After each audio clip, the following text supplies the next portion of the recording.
Hello everyone, आज के इस वीडियो में हम लोग पढ़ने वाले हैं class 11th loss of motion का बहुत ही मजेदार, बहुत ही इंपॉर्टेंट न्यूमेरिकल को। इस न्यूमेरिकल को हमेशा आपके क्लास 11 के एग्जाम में या फिर कॉम्पिटिटिव एग्जाम्स में पूछा गया है, आते देखने को मिलता रहा है। क्वेश्चन है, a car of mass 1500 kg is moving with a speed of 12.5 meter per second on a circular path of radius 20 meter on a level road। यहाँ तक क्वेश्चन को समझना है।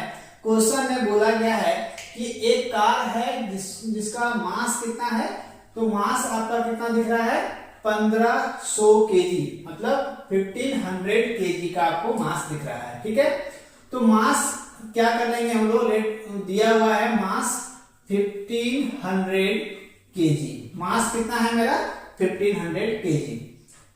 इस moving with a speed of 12.5 metre per second.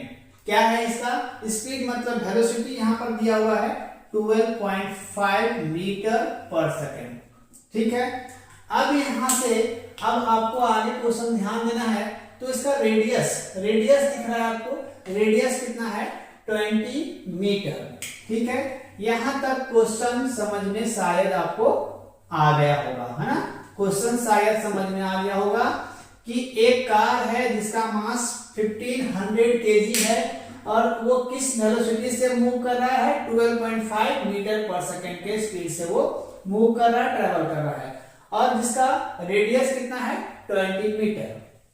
अब इस चीज को सॉल्व करने के लिए ये तो हम लोग पढ़ लिए, लेकिन इसको हम ग्राफ से कैसे दिखा पाएंगे। देखिए, ये ग्राफ आपको बनाना नहीं है, लेकिन हम समझने के लिए बना सकते हैं, तो आपके लिए बेहतर होगा। देखिए, हम लोग एक मान लिए कि ये सर्कुलर पाथ है जिसका रेडियस कितना है, रेडियस ये इसका सेंटर मान लिए, सेंटर से ये इसका क्या होगा, रेडियस होगा। सेंटर को हम लोग O मानते हैं और इस पॉइंट को A, B, P कुछ भी आप मान सकते हो। ठीक है, तो यहां से इसका रेडियस कितना है, 20 मीटर। इसका रेडियस कितना है, 20 मीटर इसका रेडियस है।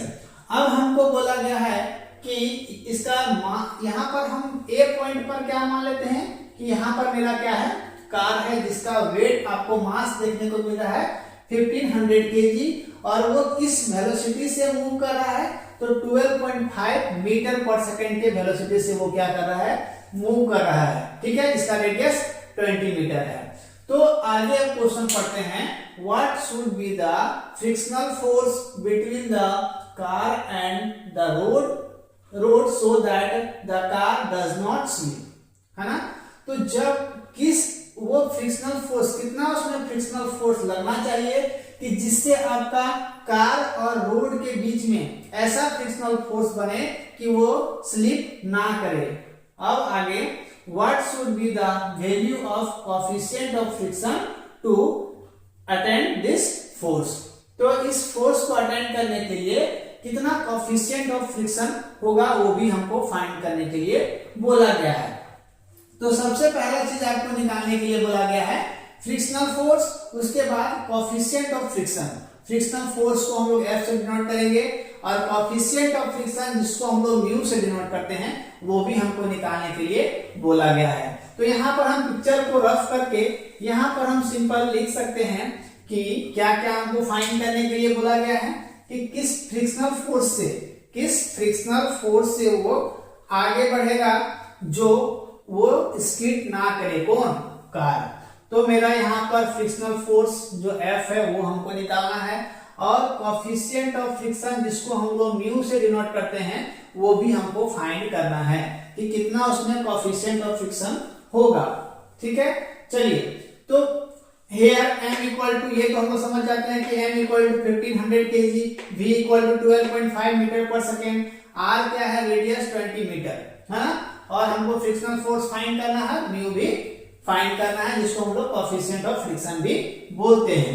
अब यहाँ पर आपको ध्यान देना है कि फ्रिक्शनल फोर्स किसके बराबर होता है, तो frictional force equal to centripetal force required. देखिए, कोई भी अगर कार हो या फिर बाइक हो या कुछ भी है ऑब्जेक्ट जो सर्कुलर पाथ में मूव कर रहा है, तो उसमें सेंट्रीपिटल फोर्स का लगना मस्ट है। अगर सेंट्रीपिटल फोर्स नहीं लगेगा तो अगर कोई ऑब्जेक्ट सर्कुलर पाथ में मोशन कर रहा होगा तो वो कार पलटी खा जाएगा या फिर खाई में चला जाएगा। तो कभी भी देखिए, जब भी आप रोड देखते हो जहां पर टर्निंग है वहां पर इस तरह से रोड बनाया जाता है कि इस वाले पार्ट में थोड़ा सा ऊंचा रहता है, इस पार्ट में थोड़ा सा नीचे रहता है। तो इसका मतलब आपको क्या समझ में आता है कि उसमें सेंट्रीपिटल फोर्स लगता है। अगर कोई भी रोड बनता है, अगर टर्निंग में प्लेन रोड बना दिया जाए तो कोई भी कार आएगा तेजी से और वो पलटी खा जाएगा या फिर खाई में गिर सकता है। इसके लिए वहां पर रोड को ऐसा बनाया जाता है कि जिससे उसमें सेंट्रीपिटल फोर्स बाहर की ओर लगे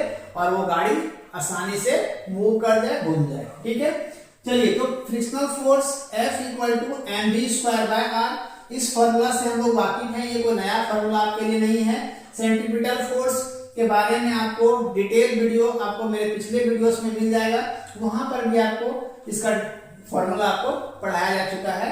तो frictional force equal to mv²/r, यहां से हम सबका वैल्यू पुट करेंगे। तो यहां से m का वैल्यू कितना है 1500 kg।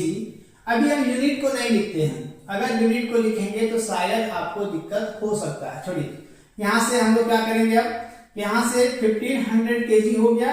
अब यहां से v का वैल्यू कितना है 12.5 मीटर पर सेकेंड का स्क्वायर, मतलब v स्क्वायर, इसका स्क्वायर मीटर पर सेकेंड अब यहां से r का वैल्यू हम पुट करेंगे। r का वैल्यू कितना है 20 मीटर। r का भी वैल्यू हम पुट कर दिए।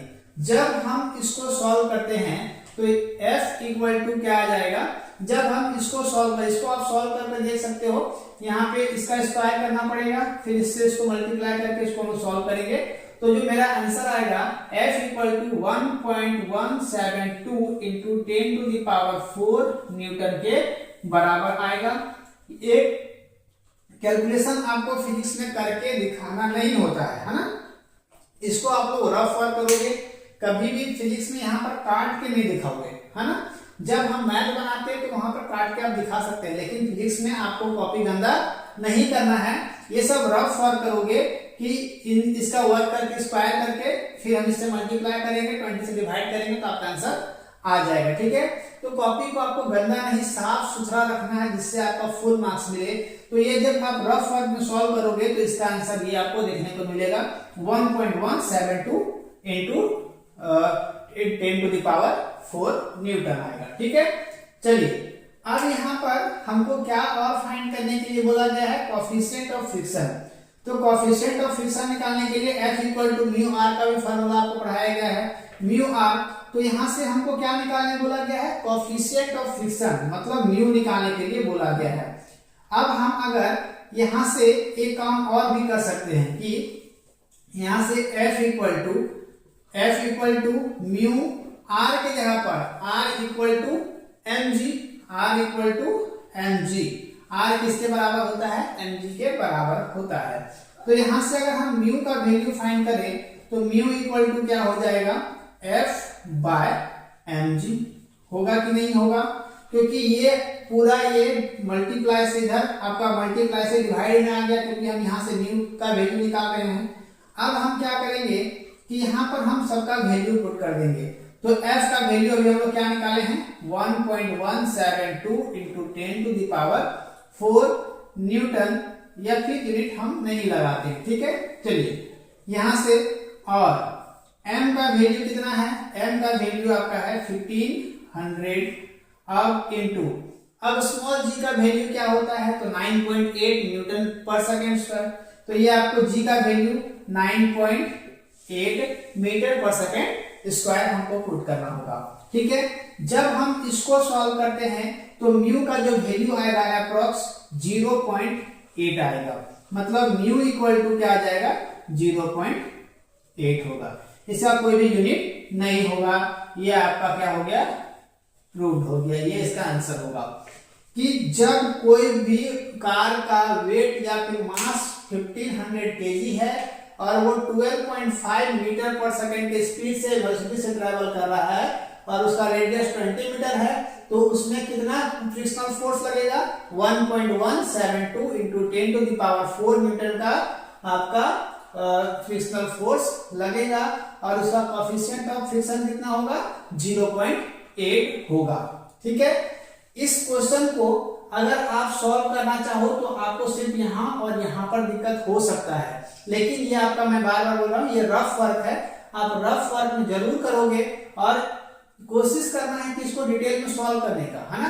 ये आंसर अगर आप याद कर लोगे तो उससे आपको एग्जाम में बहुत दिक्कत होगा, हो सके वहां पर डिजिट चेंज करके मिले, जहां पर 1500 kg है वहां पर 200 kg मिले, तो या फिर 2000 kg मिले, तो हो सके वैल्यू चेंज होगा, लेकिन बनाने का तरीका प्रोसेस जो होगा वो सेम होने वाला है। ठीक है, अगर आपको ये समझ में आया होगा, इससे आप कुछ सीखे होंगे, तो आप मेरे चैनल को सब्सक्राइब कर सकते हो। वीडियो अच्छा लगा होगा तो आप मेरे चैनल को सब्सक्राइब करके और शेयर करो, ताकि जो और भी बच्चे होंगे वो मेरे साथ जुड़ेंगे और बेहतर तरीके से फिजिक्स पढ़ सकेंगे, सीख सकेंगे।